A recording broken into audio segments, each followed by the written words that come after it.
বহুদিন আগে কুমারপুকুর গ্রামে বাস করত এক দরিদ্র ভিখারি হারু ও তার পরিবার। হারু যেমন রুগ্ন তেমনি ধীরজ, তাই কোনো কাজ সে করতে পারত না। যে চিনতে ভিক্ষে করে একবেলা খেতে পেত, আবার কখনো সারাদিন অভুক্ত থাকতে হতো তাকে আর তার পরিবারকে। অপরদিকে সেই গ্রামেরই সবচেয়ে ধনী ব্যক্তি ছিল মনোহর মণ্ডল। যেমন তার যশ তেমন প্রতিপত্তি, আর তেমন তিনি ছিলেন দানশীল।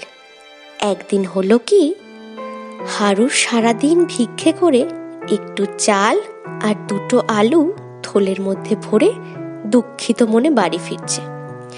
হঠাৎই পথে দেখল মনোহর মণ্ডল দেদার হাতে চাল, ডাল, সবজি, ফল সব দান করছেন।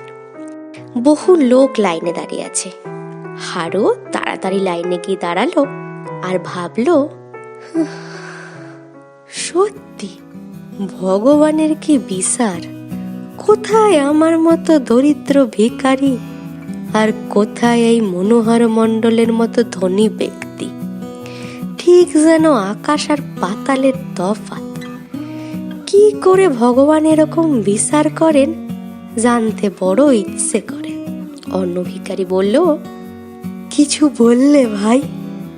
আর কি বলবো ভাই, ভগবানের অবিচারের কথাই ভাবছি। আমরা খেতে না পেয়ে মরছি, আর ধনীরা দুই হাতে দান করছে।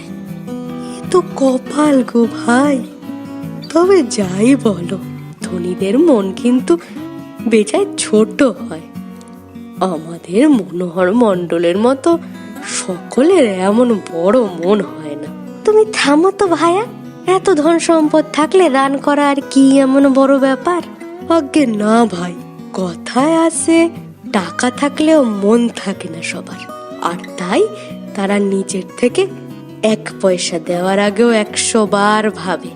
রাখো তোমার কথা, নিজের অনেক থাকলে দান করা এমন কিছু আহামরি ব্যাপার নয়। ব্যাপার হলো ভগবানের অবিচারের। যদি ধনী করতে হয় সকলকেই করুক, না হলে কাউকেই না করুক। অন্য ভিখারি আর কথা বাড়ায় না। এইভাবে লাইন এগোতে এগোতে,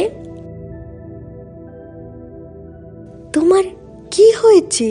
এত উদাস দৃষ্টিতে তুমি আমার দিকে তাকিয়ে কি দেখছো? না না, কিছু না প্রভু, আপনার সামনে কিছু বলার ক্ষমতা আমার নাই। আরে না না, একদম না। আমরা সবাই ভগবানের সৃষ্ট মানুষ, সবাই এক। তুমি নির্দ্বিধায় আমায় বলো তো কি বলতে চাও? প্রভু, আমি অতি দরিদ্র ভিক্ষুক। ভিক্ষা করে নিজেরও পরিবারের পেট চালাই। কোনোদিন খাওয়ার জোটে, আর কোনোদিন খালি পেটেই শুয়ে পড়ি। আপনার প্রতিপত্তির কথা অনেক শুনেছি। আজকে আপনাকে দেখে নিজের মনে প্রশ্ন জাগে যে ভগবানের এরকম অবিচার কেন? আপনিও মানুষ আর আমরাও মানুষ। আপনি এত ধনী, এত সুখী, আর আমি দিন দরিদ্র। দেখো, আমি অতি সামান্য ব্যক্তি। আমার যা আছে, যা দিয়েছে সবই ভগবান। তাই তোমার অত কঠিন প্রশ্নের উত্তর আমার পক্ষে দেওয়া সম্ভব নয়।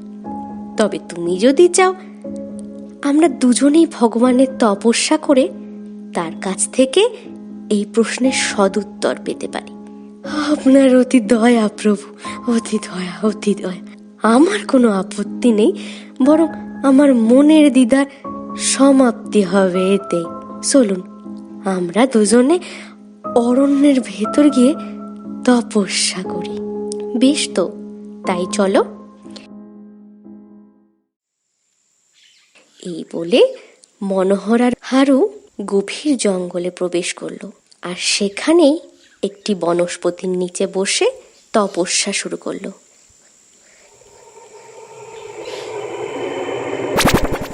ওঠো বৎস, তোমাদের দুজনের তপস্যায় আমি সত্যি মুগ্ধ। তোমাদের একাগ্রতায় আমি সন্তুষ্ট বৎস। বলো, তোমরা কেন তপস্যা করছিলে আমার? মহাদেব, আপনি আপনি স্বয়ং এসেছেন। আমার শত কোটি প্রণাম আপনার চরণে, শত কোটি প্রণাম মহাদেব। আপনি আপনি আমাদের কৃতার্থ করেছেন প্রভু। আমার প্রণাম নেবেন প্রভু, আমার প্রণাম নেবেন। প্রণাম মহাদেব। আমরা দুজনে তপস্যা করছি একটি বিশেষ প্রশ্নের উত্তর জানার জন্য প্রভু। উত্তর জানার জন্য? কি এমন প্রশ্ন তোমাদের, শুনি। মহাদেব, আমরা সকলে আপনার সৃষ্টি। আপনি সকলেরই একরকম করে গড়েছেন, কিন্তু আমাদের সকলের জীবনে এত তফাৎ কেন প্রভু? এই দেখুন, আমি অতি দরিদ্র ভিখারি, খেতে পাই কোনোদিন কোনোদিন কিছুই পাই না। আর এই ব্যক্তি অতি ধনী, তার নিজের জন্য রেখেও সবাইকে বিলিয়ে দিতে পারেন, এত ধনী। এরকম এরকম অবিচার কেন প্রভু? কেন এরকম অবিচার? ভক্তের প্রশ্ন শুনে বৎস, এসবই যে পূর্বজন্মের ফল। পূর্বজন্মের ফলস্বরূপ এই জন্মে কর্ম নির্ধারিত হয়।